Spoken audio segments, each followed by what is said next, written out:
So first of all, we're at the Basilica of St. Mary Maggiore. That's one of the 4 patriarchal basilicas here in Rome.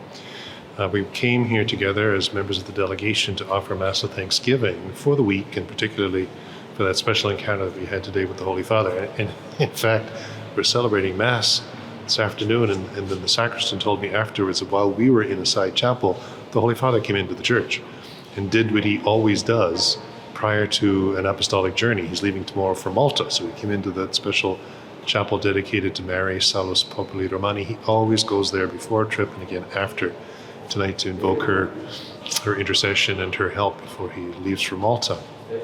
So I thought that was kind of an interesting thing to happen.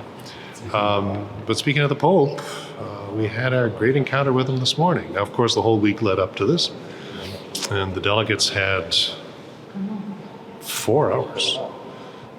So there was a couple of hours for the Métis and for the Inuit, another couple of hours for the First Nations delegations, and then this hour today, so 5 hours in total. I don't think there's ever been a delegation that has come to the Vatican and within the short space of a week received that amount of time for the Holy Father. So it's clear that he was taking this so very, very seriously. And all of that time was listening to story after story after story.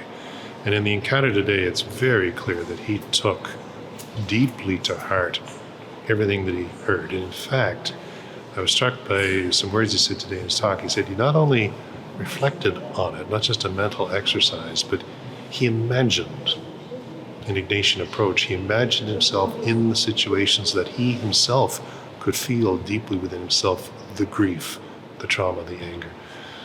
It was a very powerful, powerful message, and it showed, and the delegates themselves acknowledged this, it showed that he heard them. It showed that he gets it, and it shows that he wants to be with them in this journey and to walk with them. At the center, of course, was an apology. The Pope, having heard all of this, felt so deeply all that was being said, that pain, that and you could tell it was from the depths of his being, the depths of his heart. And he said, I ask God's forgiveness, but also turning to you, I tell you that I am very sorry. And he had heard, and he had known, we had all known that so many delegates wanted to hear those words, I'm sorry, but he took it a step further. I'm very sorry. And now how do we walk together? How are we going to move together into the future? So that was an extraordinary moment, historic moment. But what was also beautiful and wonderful is that following that we had different cultural expressions from the Inuit, from the Métis, and then the First Nations, right in the very heart of the Vatican. And symbolically that was very significant, because one of the things that we've heard as we've listened to the legacy that's been carried and the stories that they remember from the residential schools is the feeling that they felt their culture and their culture expressions were suppressed, denied, negated. And we wanted to show that no, that's never right. What we want to do is honor your culture and celebrate your culture and celebrate it with you. And so we wanted to have those right in the heart of this encounter with the Pope today. So I was very moved by all of that too. Can you put this historic apology in the context of the long road towards reconciliation?